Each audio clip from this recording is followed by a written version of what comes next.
Type 1 சர்க்கரை நோயாளிகளுக்காக artificial பான்க்ரியாஸ், அதாவது செயற்கை கணையம் அப்படின்னு ஒரு புது விஷயத்தை கண்டுபிடிச்சிருக்காங்க. ஆமாங்க, இதுல இன்னும் ஆச்சரியமான ஒரு விஷயம் என்னன்னா, பைலட் திட்டமா டைப் 1 நீரிழிவு நோயால பாதிக்கப்பட்ட 835 பெரியவங்க குழந்தைங்களுக்கு இந்த டெக்னாலஜியை பயன்படுத்தியிருக்காங்க. இதுல இவங்களுக்கு வெற்றியும் கிடைச்சிருக்கு. ஒரு பக்கம் உலகம் முழுக்கவே நிறைய பேர் இந்த டைப் 1 டயபிட்டிஸ் நோயால பாதிக்கப்பட்டிருக்காங்க. இந்த டைப் 1 டயபிட்டிஸ் அப்படின்னா என்னன்னு கேட்டீங்கன்னா, இந்த மாதிரியான பாதிப்புல கணையத்தால போதுமான அளவுக்கு இன்சுலினை உற்பத்தி பண்ண முடியாது, இல்லைன்னா ரொம்ப கம்மியான அளவுக்கு தான் இன்சுலினை உற்பத்தி பண்ண முடியும்.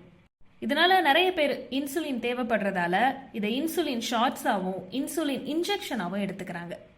அதே நேரத்தில் இந்த டைப் 1 நீரிழிவு நோயின்றது உலக அளவில் வளர்ந்து வந்துட்டு இருக்கக்கூடிய ஒரு பிரச்சனையா இருக்கு.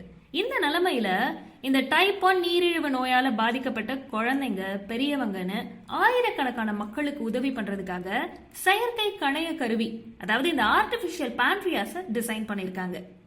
இதை யார் உருவாக்கியிருக்காங்க அப்படின்னு கேட்டீங்கன்னா, இங்கிலாந்தோட தேசிய சுகாதார சேவை, அதாவது NHS மூலமா உலகத்தோட முதல் செயற்கை கணைய கருவியை அறிமுகப்படுத்தியிருக்காங்க. அதுவும் முதல் முறையா இது ஒரு பைலட் திட்டமா டைப் 1 நீரிழிவு நோயால பாதிக்கப்பட்ட 835 பெரியவங்க குழந்தைங்களுக்கு இந்த டெக்னாலஜியை பயன்படுத்தியிருக்காங்க. இதுல இவங்களுக்கு கிடைச்ச வெற்றியை தொடர்ந்து இதை நம்ம பரவலா பயன்படுத்தலாம் அப்படின்னு இங்கிலாந்து கவர்மெண்ட் பிளான் பண்ணியிருக்காங்க. அது மட்டும் இல்லைங்க, இதை தொடர்ந்து இங்கிலாந்துல இருக்கக்கூடிய பெரியவங்க, குழந்தைங்க உட்பட ஆயிரக்கணக்கான மக்கள், அதுவும் முக்கியமா டைப் 1 டயபிட்டிஸ் நோயால பாதிக்கப்பட்டவங்களுக்கு இந்த புது கண்டுபிடிப்பான ஆர்டிபிஷியல் பான்க்ரியாஸ் டிவைஸை கொடுக்கலான்னு இங்கிலாந்து கவர்மெண்ட் பிளான் பண்ணியிருக்காங்க. அடுத்ததா, இந்த செயற்கை கணையம் எப்படி செயல்படுதுன்னு கேட்டீங்கன்னா, ஒருத்தரோட ரத்தத்துல இருக்க குளுக்கோஸோட அளவை இது தொடர்ந்து கண்காணிக்குது.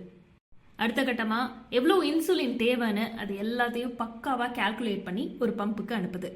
அதுவும் இதுல ஹைலைட்டான ஒரு விஷயம் என்னன்னா, ஒரு நாள்ல வெவ்வேறு இடங்கள்ல உங்களுக்கு தேவையான இன்சுலினை விநியோகம் பண்ணி ரத்த ஓட்டத்தை சரி பண்ணுது. இதனால இந்த டைப் 1 நீரிழிவு நோயால பாதிக்கப்பட்டவங்க இன்சுலின் இன்ஜெக்ஷனை எடுத்துக்கணுன்ற தேவையே இருக்காது. அடுத்ததா, இந்த டெக்னாலஜியில ரொம்பவே ஸ்பெஷலான ஒரு விஷயம் என்னன்னா, இந்த ஆர்டிபிஷியல் பான்க்ரியாஸ் டிவைஸ்ல இருக்க ஒரு சென்சாரோட ஒரு ஸ்மார்ட் போன் ஆப்பை வயர்லெஸ் முறையில கனெக்ட் பண்ணிருக்காங்க. இதுல அடுத்ததா, யார் யாருக்கெல்லாம் இந்த செயற்கை கணையம் பயனுள்ளதா இருக்கும் அப்படின்ற கேள்வி நம்ம எல்லாருக்கும் வரும்.